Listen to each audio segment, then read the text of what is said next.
Welcome to Italian Innovators. I'm Luca Cottini, and today I'm in the company of Patrizio Cionfoli, Director of Design and Interaction at the innovation agency Studio Volpi. With him, we'll examine the case of Studio Volpi as a multi-layered firm, promoting an integral approach to the design of experience at the intersection of branding, engineering, and storytelling. We'll consider design not as an exterior layer or a decorative facade, but rather as a holistic way of thinking about innovation. And we'll explore the impact of designers in creating, improving, and shaping objects and words in connection to their cultural imagery and user experience. So we'll discuss innovative forms of IoT, UI, and UX, so Internet of Things, user interface, and user experience. First of all, welcome Patrizio, and thank you for accepting my invitation. It's always a pleasure to have a designer in the show. Thank you, Luca, for inviting me. I'm glad to represent Italian design within an important studio in which I have the pleasure and the honor to lead an exceptional team of extraordinarily positive and genius people. So as a way to start, I would like to ask you about Studio Volpi. What does your company do? What is its philosophy? And what new culture does it aspire to generate? Thank you for this great question, because I have an opportunity to explain better how is the strategy of in this beautiful studio. Studio Volpi stands out as a strategic partner for planning and design of experience. We know how to do it, but most of all, we know how to do it well. Our aspiration is that of stimulating a new culture around the concept of design that will privilege elements such as unicity, originality, technology, and material research as a way to open up a new scenario. Without the knowledge about materials and their possible application, there cannot be a true innovation. So the concept of durability of product is also another critical point. Definitely, and in your position as creative director, you oversee the 4 phases of a product. So discovery, design, development, and delivery, what you define as the 4D method. Throughout these stages, design is a visual way of thinking where the creative impulse interacts with the engineering of practical solutions and where aesthetics and functionality merge. So as both disegno, drawing or design, and progetto, project, design is really a double-edged force of, you use the word ingenium, which is really the Latin root for the words ingenuity and engineering. And if you think about Leonardo da Vinci, well, the model of his drawing energy is that of like enacting objects and experiences that are once beautiful and useful. So even the Last Supper was actually an engineering solution to kind of close a wall in a refectory. In your approach to design, researching, planning, finding, and executing are really part of a continuous flow. And the flow is really aimed at constructing not just a nice cover for a product, but also, and above all, a meaningful and satisfactory experience. How does the method work, and how do you think an object or a product in design terms? Yeah, thank you, because this is another great question, because can create a division between style just for aesthetics and the pragmatism that there are behind a project. So in my role of creative director, I can certainly share what I consider to be a secret ingredient, that's something special that makes the difference. The sparkle of pure ingenuity that comes through intuition, or is as simple or the results of combination of creative minds, which at a certain point makes you say, okay, we nailed it. So that is what sounds very good. Aesthetics are certainly an important element in the development of the project, but I'm very lucky to have an engineering support team that assists us in studying feasibility, because this is really a really important element to considering. Without them, we couldn't talk of experience, but only of aesthetics. So that is the pragmatist way to create a new idea, a new concept. At Studio Volpi, like I say, we design experience, so knowledge of the brands, of its value, its vision and aspiration become indispensable as we move forward with the project. From the initial inspiration to market launch, we need to be able to visualize an idea that is part of our method to speaking with the client, also to create this product, these ideas in a visualization point of view. So all the shape from the internal discussion between the various brand and technology departments. Without it will be very hard to interact with the client.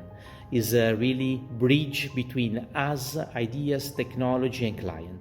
The material shaping of an idea is what defines the boundary between theory and practice. So Studiorpio has this ability to, on one hand, to express great creativity, and on the other hand, to show great pragmatism in doing. And they say this is the magic ingredient, and open minds always, plus the passion during all these phases and all this process. So basically, ingenuity, as you describe it, is not the outcome of like a piece of genius of one person only, but really is the outcome of a series of interactions. And really one of the strengths of your company is this integrated approach to experience. So experience not as just use, but really as a complex piazza of interactions, or really a polyphonic symphony, an orchestra really, where multiple perspectives or instruments or voices collide and react, generating new meaning. Now, your polyvalent approach to design finds expression in your works in many different spheres, like corporate education, medicine, virtual reality, object design, and space or event design. How do you design an interdisciplinary and interactive vision of the product in an agile way, breaking silos or compartmentalized approaches? And how do you translate such an integrated vision of many different user experiences in one elegant, comprehensive, and innovative interface? This is really integrated part of the phases of design, product design. I very much like the metaphor for the polyphonic symphony because you see it evolve with people. One of the lessons I learned and which I cherish is the beauty of making mistakes. During a live concert, mistakes can happen. So, yet as a spectator, we are eager to attend the live concert precisely for those little out of sync moments because they present the beauty of human imperfection. Everything sounds great, but there's always a moment where something goes out of order, and that's when intuition hits us. This is the only possible when you work with a team with individuals with open minds and who trust each other. So where you are completely freedom to sharing of the ideas and information. Let me say, as a kids, with ingenuity as a kids, let me say, sharing competencies, never losing our eagerness to learn. So allows to merge these multiple skills and project fits into a single great polyphonic symphony. This is the possible only through design. Major companies know that since they started considering design as a strategic department. We have a very different example globally where company increasing the design department. Their business has grown. User interface solution follow a single product strategy. Product and UI are one and the same, and they express the same value of design, brand and signature. So the actual gestural, the action in using a product help us to come up with innovative solution. We have changed our way of looking at the object according to the way we use it then. So basically, design is a universal language that allows to transcend kind of the different voices, different languages, and speak through an interface about an experience, a usability, and create a new set of meanings. And I really like the idea of creating through mistakes, because it goes back to the tradition of the bottega, the workshop, which is really the way in which Italian design is formed, this sort of schooling, one-on-one schooling that leaves space for mistakes, and mistakes not as the point that defines a failure, but rather as the point that creates a successful variation. Yeah, create something new, unexpected, and then you combine different way. There is something that is mathematics, there is a chance, there is where the numbers are important. In design, we need to put also some emotion. We need to create a product for humans, and that we need to put inside the emotions. Also, again, the different approach from the Anglo-Saxon model of process-oriented design versus kind of this intuitive and holistic way to see the multifaceted aspects of the product is quite fascinating. Yeah, there are also the point of view to create the reason why you are doing a new project, a new ideas, a new product. In our methodology, there is always to ask ourselves why we are doing this and for who. That is a really important question when we start the design phase creativity. And certainly the work of doing augments the simple material, makes the material the object of a poetic reflection or an experience. And that is probably what creates the appeal of the product of Italian design. Yeah, there are also different materials, no? As in the laboratory that you have on the table, I don't know, wood, stainless steel, plastic, different material on the table, and then you start into creating something. And that it's really important to do it with a sense, with the visions, and that it's, as I said before, it's important to have taken in mind also the brand identity. Now, within this context, I want to focus our attention a little bit on virtual reality. Virtual reality is really one of the major areas of industrial growth now, and VR has to do with the design of an alternative fictional space where paradoxically we learn more about reality than in real reality. And it's actually the same premise of literary fiction, which technically is a lie or a pretend space where our suspension of disbelief actually allows us to know more about reality than with reality itself. Now, what is the poetics of virtual reality? Is that just execution or entertainment? And what culture, what knowledge do you aspire to create for your users through the fiction of virtual reality? So virtual reality open different very fields of application, and so from medicals to industries to sport to very different. So virtual reality is an instrument that enhances our design capabilities and allows us to spot potential mistakes and act on them at early stage. This is in terms of shape and details, and also with respect to the usage context in the case of large objects. The quality of the imagery has reached incredible levels of definition and realism now. VR is an instrument that helps us foresee the outcome of our work by contextualizing it, for example. It can support our choice as we recreate the scenery for a showroom, and help us to compare aesthetics alternatives in a retail store simulation. We can test usability of different interface as well as simulate various usage phases of a product. It often happens that the virtual reality experience is better than the real world one, and that may cause some disappointment. Our aim is to recreate reality and not something better or fake. VR must reflect the reality. Otherwise, we enter the field of fantasy or entertainment. As I said, the great added value of such an instrument is the full understanding of the UI in the initial phase of contextualization.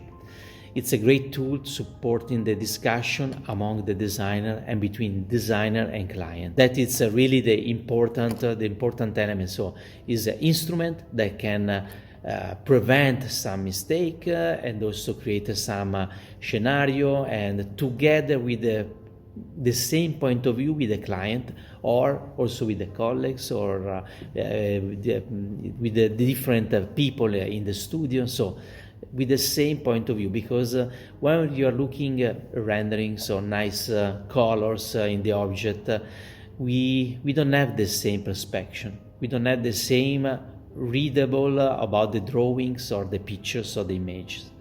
Virtual reality can create this, let me say, a kind of levers, a kind of exactly we are looking the same things with the same effect.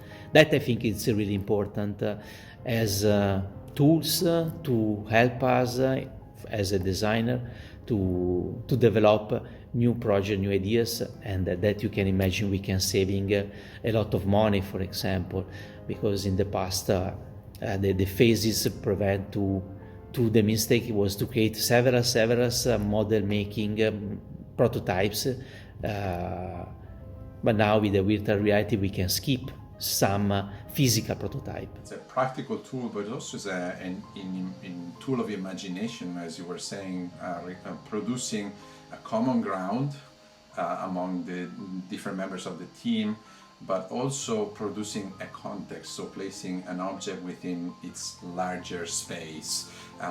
This is fundamental because like designing an object is a way of designing kind of an actor, and designing its space is designing its stage. Yeah, exactly, because it's really important when you are thinking about the big spaces. So if we need to recreate a new museum events with some context inside, we have the opportunity to walk in together in this space, and also to have a balances the time, the spaces, the distance between the human, the point of view with the natural or artificial lights effect. So the recreation about the reality, but in another place. And also we can have this experience also from remote in different parts of the world. We can go inside of virtual space all together, and then judging as a designer or developing people on the project in different locations, and then if everybody are agree we can proceed. This is really fascinating because it's the same experimental space of literature, as I was saying, where we experiment love, friendship, death within the safe space or the kind of virtual reality of a book, where we're not like experiencing directly, which might have a higher cost, but we experience it within this fictional space that allows us to know it beforehand. Now the digital transformation and the transition to the Internet of Things are really key driving forces of innovation, competitive edge, and improved customer experience. But they're also developing platforms in the same way as we described for the creation of values and stories. How does the technical element intertwine with storytelling in the design of an interface or a service or a product? And can you make some examples of your work in this? Customer experience has certainly improved over the years. If we think about the evolution of the telephone or domestic appliances, this is consequently modify our physical interaction with the object below. Technology and material research on one hand, and designer vision on the other hand, have helped to create intuitive interfaces for professional kitchen, such as our award-winning professional oven from Angelo Po. In addition to a completely customized interaction according to different user profile and their level of tech savviness. We developed a cloud system for the online sharing of the entire experience, so as they enrich one's knowledge on that of others. Another very interesting example is the design of domestic medical dispenser and its UI experience. We create an analogy-looking device which I suspect will appeal to a target of senior or memory-impaired users, while designing a complex software to remotely manage and monitoring medical treatment. The results was a medical product with aspect was very far from the medical world, but was instead friendly yet technological at the same time. So these two examples can summarize how we create the user experience in a better way, closing to the product experience.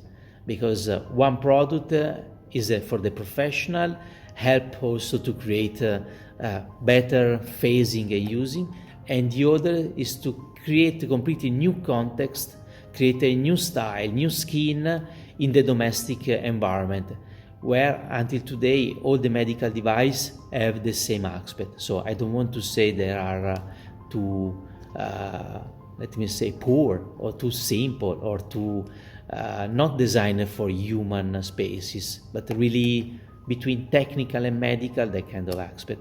And what we did, I think it's great because it changed the paradigm about the medical device, and thanks to the UI, create a new approach. And certainly this holistic approach to experience helps in transcending kind of the material or technical execution and turning it into kind of a lively interaction between kind of the designer, the producer, and the user, which is once again something very similar to what happens when we read a book.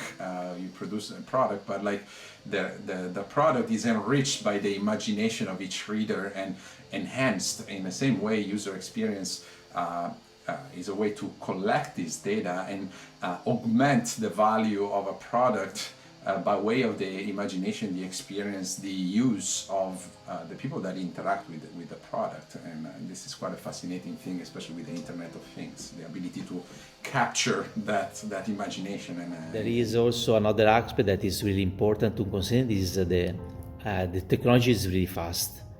And sometimes the people, the humans, are faster to understand also the technology to how to use, but sometimes not. So it's important to focus for who you are designing and which kind of a user experience you want to delivering, because the big question that we have in our period, that in our time, is what does it mean a really smart product? Because if it's a smart product is to plug and plug, I forgot, I just really to adapt something not working, I don't want to say that this is really smart, but it's another technological prosthesis of the human body. The other side, if the smart device means that everything can help me and should be predictive about the users, that is something that we can considering really smart, no? That something new brain close to us, or something that can really help us in the experience. Now, with regard to the project that you mentioned for the medical device, I also want to expand on this, because like you really design projects for really top clients, among which Alessi, Bialetti, Biticino, Duracell, Lavazza, and Pirelli.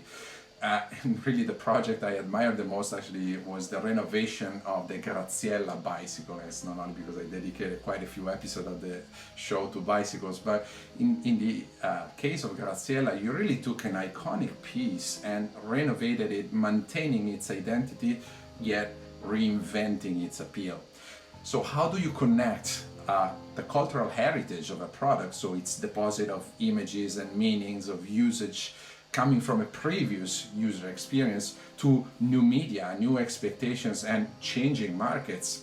And what is a good relationship between maintaining this style and sustainability? So first of all, for me, it's really an honor to work with the major brands who have a great design history. So means that brands believe in us. The case of Graziella combines history, intuition, and needs. If we take a closer look to the icons of the Italian design, we notice that alongside the industrial need, they addresses and they always respond to a social need. The introduction of the bicycle for large scale in the aftermath of Second World War helped connect the suburbs with the cities and their industrial areas. As Superblight described in Vittorio De Sica's film Ladri di biciclette, so bicycle thieves. In those years, you wouldn't talk of storytelling, but you'd refer to needs. The real need was to have a cheap means of transport. And we will talk of sustainability and environment impact either.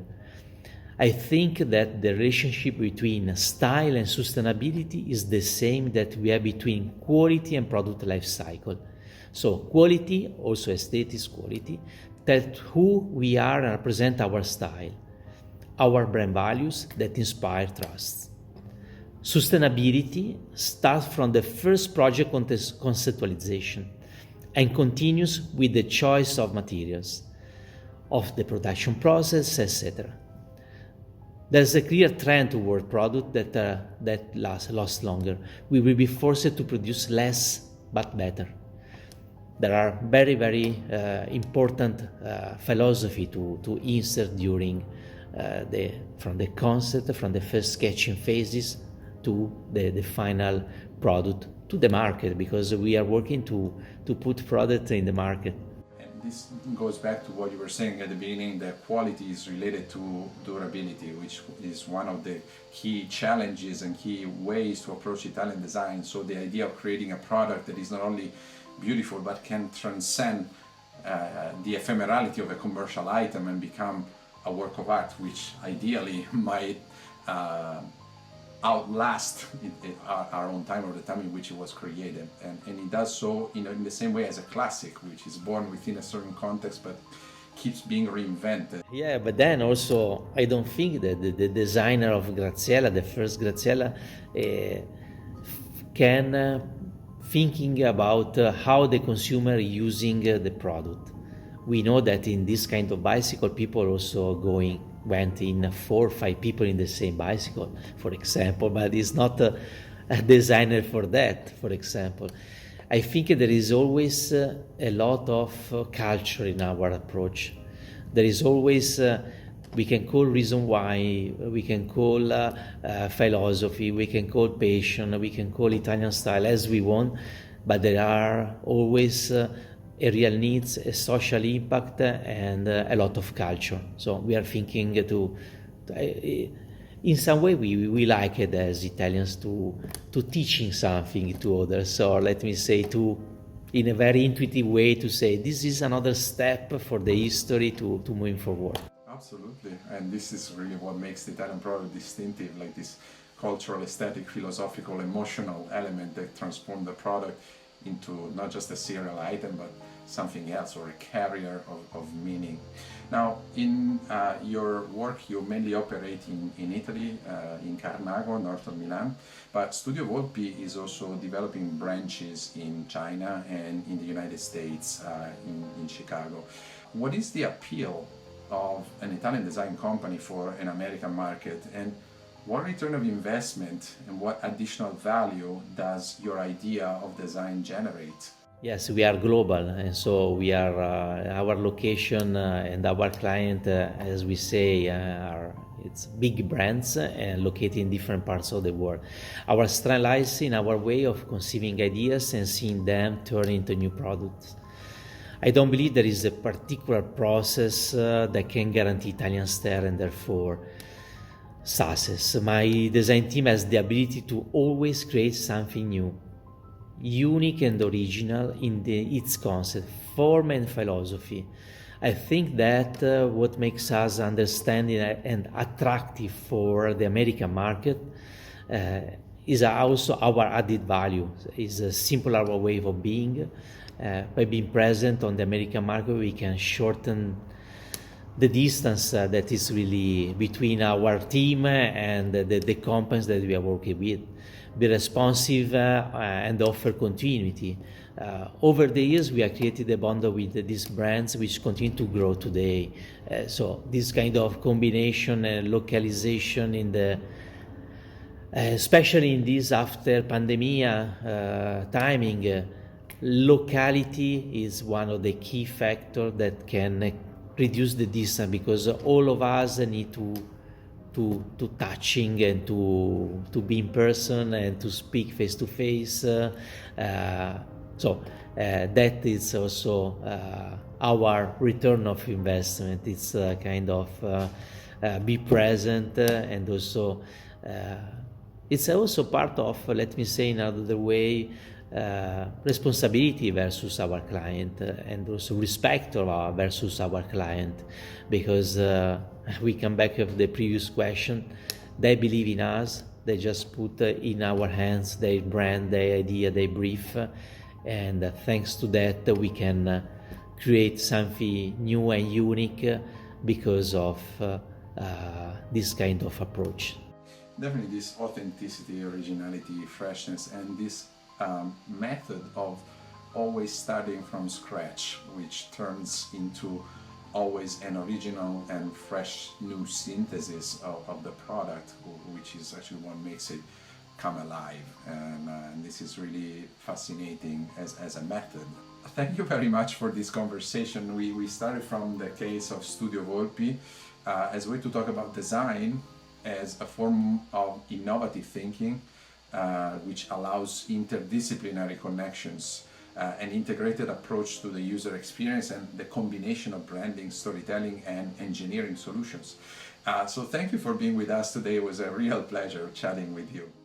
Thank to you, Luca. That is my pleasure, and also I really want to say thank you in name of all my design team and all the people from the studio that are really happy to participate in this interview. Thanks everybody for watching. If you enjoyed the episode, I invite you to subscribe to this YouTube channel or to the newsletter, the webpage www.italianinnovators.com. You can also follow me on my LinkedIn page or at Italian Innovators on Instagram for updates, news and additional contents. Thanks for your support. Arrivederci e alla prossima.